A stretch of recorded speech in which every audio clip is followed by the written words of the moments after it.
Hey, what's up, everybody? It's Maz checking in with you. Just getting my morning workout in, and I'm at a park. It's a beautiful day outside. Wonderful day to get in and exercise outdoors. If you don't work out outdoors, you're definitely missing out. But I got to get on with this day. I actually woke up a little bit late. Yesterday was a crazy day, and that touches on my point as to why it was a crazy day. A week before that, we brought on one of our first official hires, I would say. Everyone before that hire was more so just friends or people that I'd be helping out. So in regards of just going through like an HR human resource company to help us get a hire, this is one of those first ones. And how did it go? Man, I tell you, where do I start? So I'm just going to start from the point where we brought this guy on. We did an interview via Zoom. He showed up to both Zooms. Um, you know, Anna, my girl, my partner in this business, she was the first one that hired him, or first one that interviewed him, rather. And then I hopped on an interview. Everything seemed great, very personable, experienced. And I'm going to touch on why experience was probably a shot in the leg with this one. And he seemed great. So we brought him on, told him like, hey, look, we're interested. Let's move forward if you're interested in moving forward. So we ended up moving forward with this guy. Told him that we'd be able to get him started first week of July. Ended up being July 3rd. Mind you, at that time, I wasn't even thinking about July 4th. I work any day that I'm up and I'm breathing the lights out, the sun's out. I'm gonna I'm open. I'm open to serving. I'm open to helping and delivering value to people. So at that point, I was like, oh, this guy's an employee, though. I don't think he's going to want to work on 4th of July. So I was going to push it back. We were going to push it back, but then we had jobs on July 3rd. And Anna said, why don't we just have him run these jobs or have him start training on this day? And for me, I was like, yeah, fuck it. Why not? Let's get him going. So we end up getting this guy on July 3rd going. Um, Everything was just rushed. We didn't have systems in place. We didn't have the documents that he needed to sign signed. So he sent it out, e-document, boom, sent it out that morning. He was supposed to sign them. He says he signs them, doesn't sign them. He only reviewed them. So there's one thing. I didn't have all the supplies that I needed to get the day started. It was just very sloppy. And I think that's one of the contributing factors as to how I failed as being a business owner. Is I think I should have had more systems in place. I should have definitely been able to help this guy be set up for success. He didn't have business cards, didn't have the proper work shirt that he's supposed to have. There was just those type of factors that were hindering us. So the first day he shows up, I pick him up from the library in town just as a meeting site because we work out of our home. I was like, I don't know. I'm not comfortable having a stranger knowing where I live. So we met at the library, pick him up, and greet him, whatever, let him know, give him a breakdown about the day, what's about to happen, you know, and just small talk type of bullshit. Not really asking about the weather, but talking about the work and things like that. So the first job, mind you, was all the way like 40 miles north, and then the next job was 50 miles south.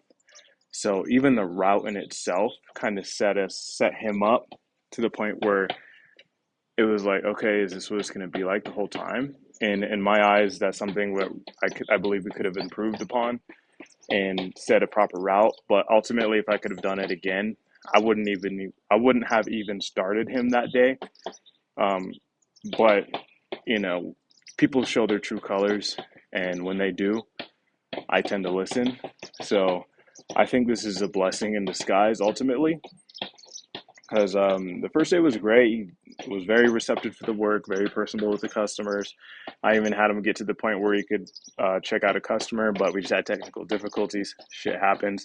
He covered every aspect of the materials that we clean in our business, from upholstery, stairs, carpet, rugs. We went over everything. If there was a perfect training day, it was actually that day. So now that I'm looking back at it, I just think this is a perfect time from the universe. Better time to get it started. But if I was to do it again, I would have definitely been more prepped. And that would have just been just starting now and making it a priority for this guy, but it is what it is. I keep saying that. I'm trying to like convince myself that we did a good job. We still are doing a good job, doing a great job. But yeah, um, next day comes 4th of July. He has the day off, and then we were gonna reboot the next day. And the next day, I told him, "Hey, look, we got a job up here in Boulder. That's where we're located. We're going to be doing a job down in Denver. That's where he's located. Here's the address. Just meet me there." He's like, "Okay, cool." So I end up getting this job in Boulder rescheduled so that the schedule's a little bit more fluid. I tell him, shoot him a text message, and he says, "Oh yeah, that's fine. Yeah, let's totally meet up. Like I'm actually here at the library printing off some stuff." So I told him that I'd be there early, and I said, "Hey, it's fine. Take your time." I get to the job, and then the original time we were supposed to meet at 12 o'clock. That time passes. 20 minutes pass. I'm like, okay, it's all right. Maybe he's just in traffic. 30 minutes pass. I'm like, okay, starting to think of what's going on with this guy. Probably gonna be a no-show. 40 minutes pass. Nothing. I call him. No answer. Called him 3 times. Because if you're cold calling or you're familiar with calling sellers, we do the triple dial.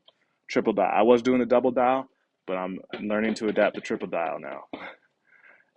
So I did that. I did the triple dial voicemail. I left him a voicemail. So like, "Hey, call me. Let's go." And then he ends up texting me 45 minutes later, saying, "I'm not going to be able to make it today till Friday." It was Wednesday, bro. Wednesday. And this guy tells me he's already not going to be able to make it because of a family emergency. His mom needs him. I'm all about family. I'm all about being there for your moms, especially. But, bro, I know when someone's lying.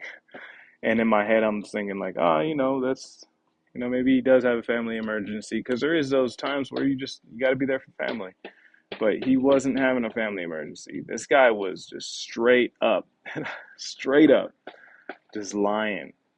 Because then, four, 4 days later, because this happened on a Wednesday, 4 or 5 days later, whatever, Monday comes around. We don't hear from this guy. We tried calling him over the weekend, nothing. And then I'm like, all right, Monday, let's send him an email of his notice of termination. Send him the email, or Anna sent him the email. And then this guy emails us back, shoots us a text message, both on the business phone, and then sends me a text message. "Oh, you're supposed to pay me back, or pay me within 48 hours. I'm like, yo, pump your brakes. Pump your brakes right now. Before, you were not even receptive. Now listen to you. Listen to you.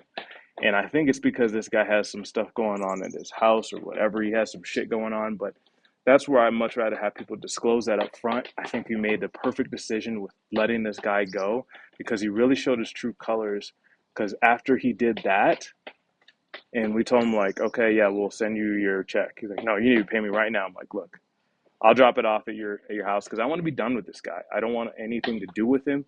And I end up dropping off the check at his house. And while at his house, I see his girlfriend, and I see his son, and then they have this whole thing going on at his house that I think it was his mom's that he was trying to sell.